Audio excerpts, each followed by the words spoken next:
Tu te souviens de cette équipe de Malaga qui faisait rêver toute l'Europe? Isco, Joaquín Cazorla, Van Nistelrooy.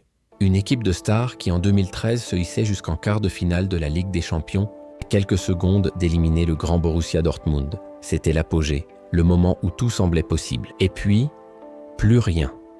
Le trou noir. Comment un club aussi prometteur a-t-il pu s'effondrer de manière aussi spectaculaire? Aujourd'hui, on va rembobiner l'histoire de cette chute vertigineuse, une véritable tragédie du football moderne. Tout a commencé comme un conte de fées en 2010. Le cheikh Abdullah Al Thani, un investisseur qatari, rachète le club avec une promesse: faire de Malaga un géant d'Europe. L'argent coule à flot.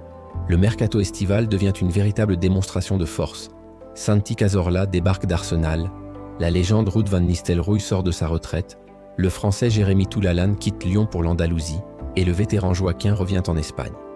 Sans oublier l'éclosion d'un jeune prodige nommé Isco. Sur le terrain, la magie opère. Sous la direction de l'entraîneur Manuel Pellegrini, l'équipe pratique un football sublime. Les résultats suivent et le club se qualifie pour la première fois de son histoire en Ligue des Champions. La saison 2012-2013 est celle de la consécration.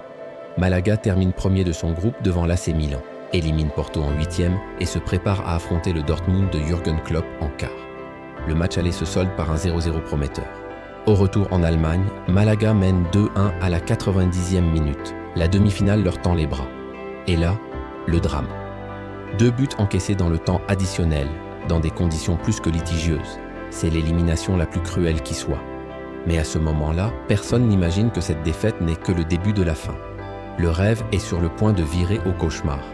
Car en coulisses, les fondations du club sont déjà en train de s'effriter. Dès décembre 2012, l'UEFA frappe un premier coup en sanctionnant Malaga pour des dettes impayées envers d'autres clubs et ses propres joueurs. La sanction est lourde, une exclusion de la prochaine compétition européenne pour laquelle le club se qualifierait. C'est le premier signal d'alarme. Le cheikh Al Thani, qui semblait avoir un portefeuille sans fond, commence à se désengager. Les robinets du financement se ferment brutalement. Le projet ambitieux s'arrête net. L'été suivant est une véritable hémorragie. Pour survivre, le club est contraint de vendre ses meilleurs joueurs. Isco part au Real Madrid, Joaquín à la Fiorentina, Toulalan à Monaco. L'équipe est démantelée. Les promesses de salaire mirobolants se transforment en ardoises impayées. Le vestiaire, autrefois rempli de stars, se vide. La gestion du club devient chaotique, marquée par des conflits internes et une absence totale de vision à long terme. Le propriétaire, autrefois omniprésent, devient un fantôme qui gère le club à distance via Twitter, enchaînant les décisions incompréhensibles. La chute est alors inévitable. Privé de ses talents et plombé par une gestion désastreuse, Malaga lutte chaque année pour sa survie en Liga. L'exploit dure quelques saisons, mais en 2018, le coup près tombe. Le club est relégué en 2e division, 5 ans seulement après son quart de finale de Ligue des Champions. On pense alors avoir touché le fond, mais le pire est encore à venir. La descente aux enfers continue. Après plusieurs saisons à végéter en Segunda Division, une nouvelle catastrophe frappe le club en 2023.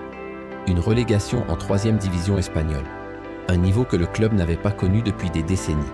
Aujourd'hui, Malaga est l'ombre du club qui a fait vibrer l'Europe. C'est un club populaire, soutenu par des fans d'une fidélité incroyable, mais paralysé par les dettes héritées de cette époque de folie et une gouvernance toujours aussi instable. L'histoire de Malaga est une leçon amère. Dans le football, l'argent peut construire des rêves, mais sans une gestion saine et une vision durable, il peut aussi tout détruire en un clin d'œil. Voilà l'incroyable et triste histoire de la disparition de Malaga. Une épopée qui nous rappelle à quel point la frontière entre le rêve et le cauchemar peut être mince. Si cette histoire vous a touché, n'hésitez pas à laisser un commentaire pour partager votre avis. Quelle autre épopée du foot aimeriez-vous que je raconte? Pensez à liker la vidéo et surtout, à vous abonner pour ne manquer aucune de nos prochaines histoires.